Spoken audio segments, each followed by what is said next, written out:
欢迎光临杂学咖啡馆，我是说书人 K。如果您对中华文化感兴趣的话，有一个人是一定绕不开的，那就是孔子。在几千年的中华文明里面，有将近一半的时间都受到了孔子的影响，很多一直到今天仍然受到推崇。那么，如果想更好地了解孔子，就一定要和您分享由国学大师钱穆先生所著的《孔子传》。孔子逝世后，受到很高的礼遇，被历朝历代的统治者尊为圣人。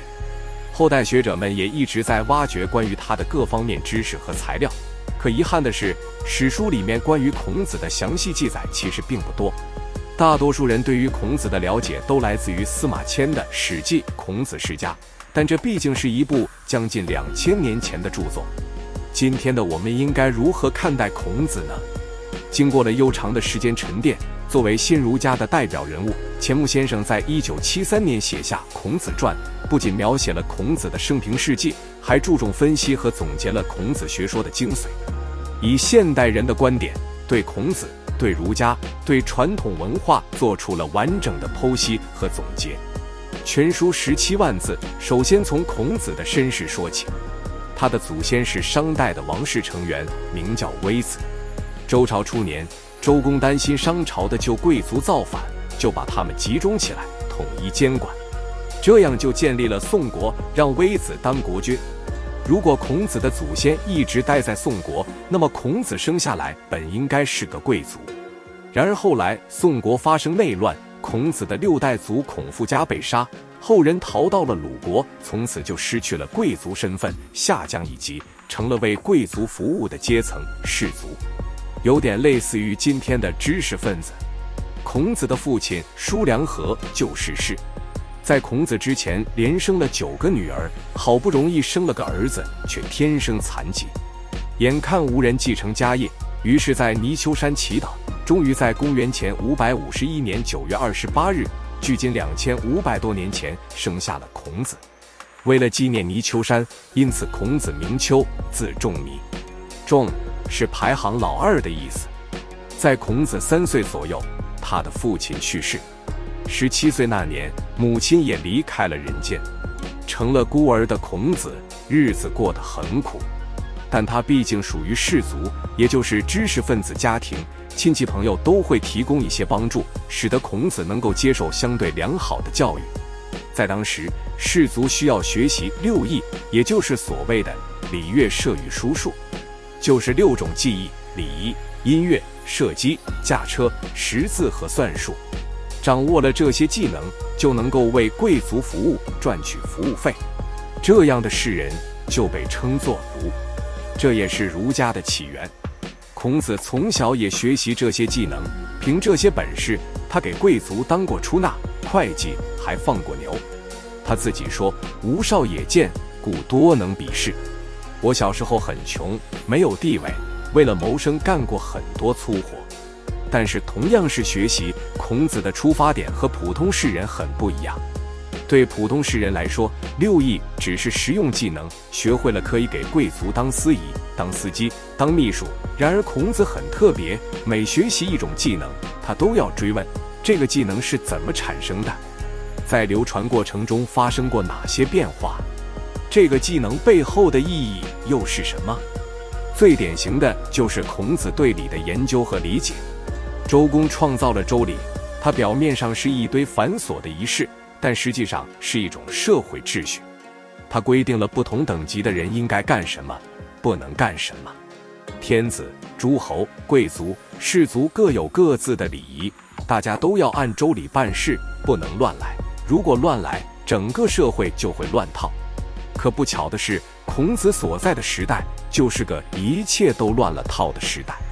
诸侯敢用天子规格的仪仗队，贵族敢唱诸侯才有资格唱的歌。孔子对此非常不满，他管这个叫做礼崩乐坏。有一次，鲁国的贵族季康子公然采用天子的礼仪，让64个人在大庭广众之下跳舞。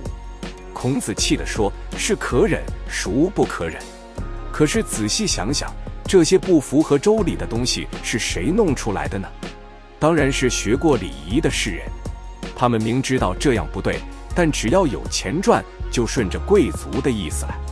对这种人，孔子是很鄙视的，他自己绝对不会，也禁止弟子这么干。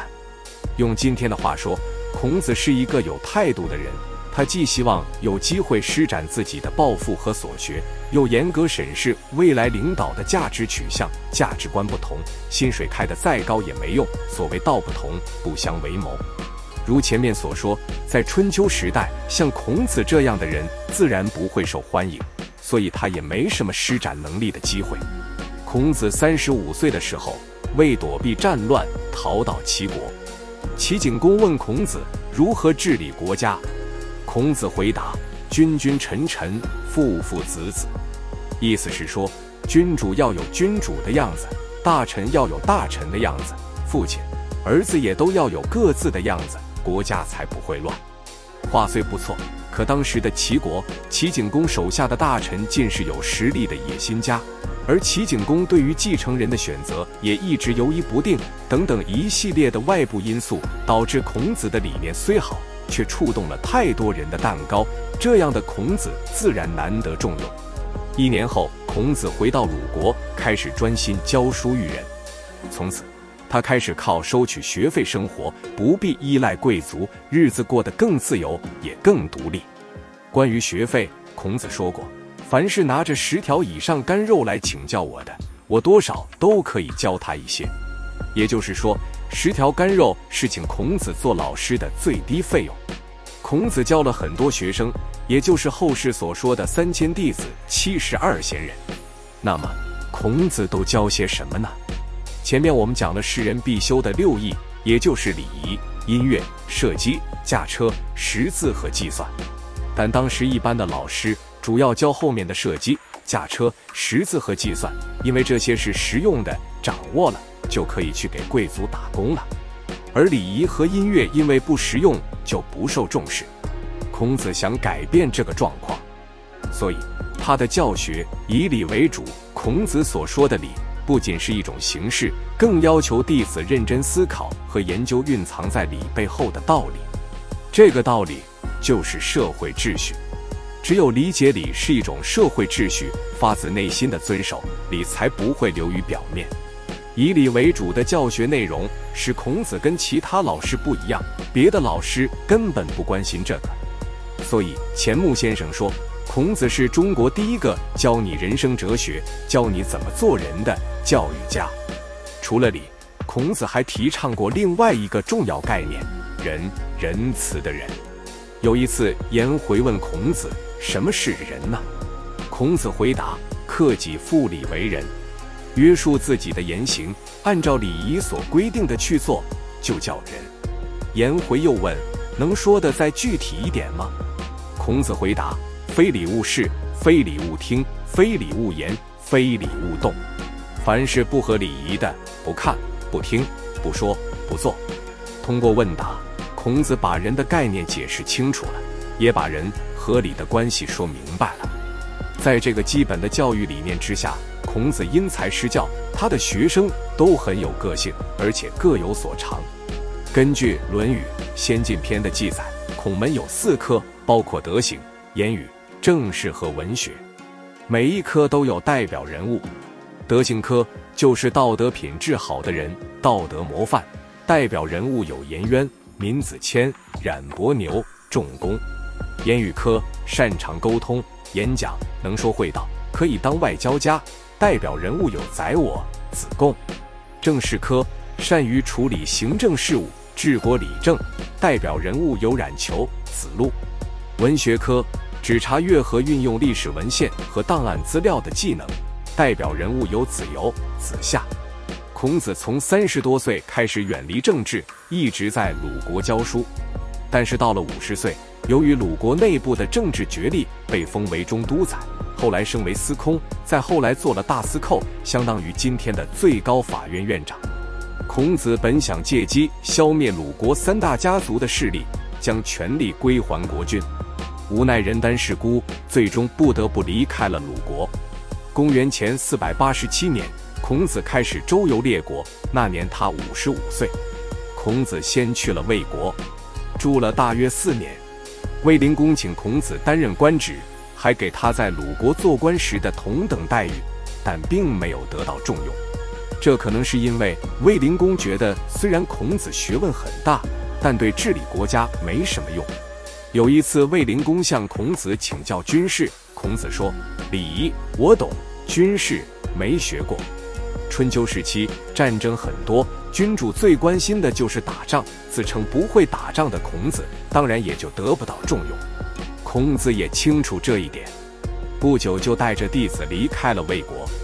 之后，孔子在曹国、陈国、楚国等国之间来来回回。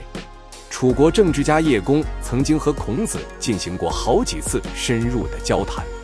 叶公向孔子请教治国理政的方法，孔子说：“近者悦，远者来。”意思是，国君如果能让本地的臣民高兴，远方的人自然就会来投奔。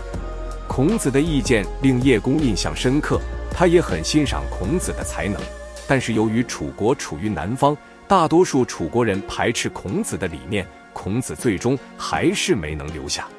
公元前484年，周游列国13年后，孔子重返鲁国，那时他已经68岁。从55岁离开算起，孔子周游列国的时间长达13年。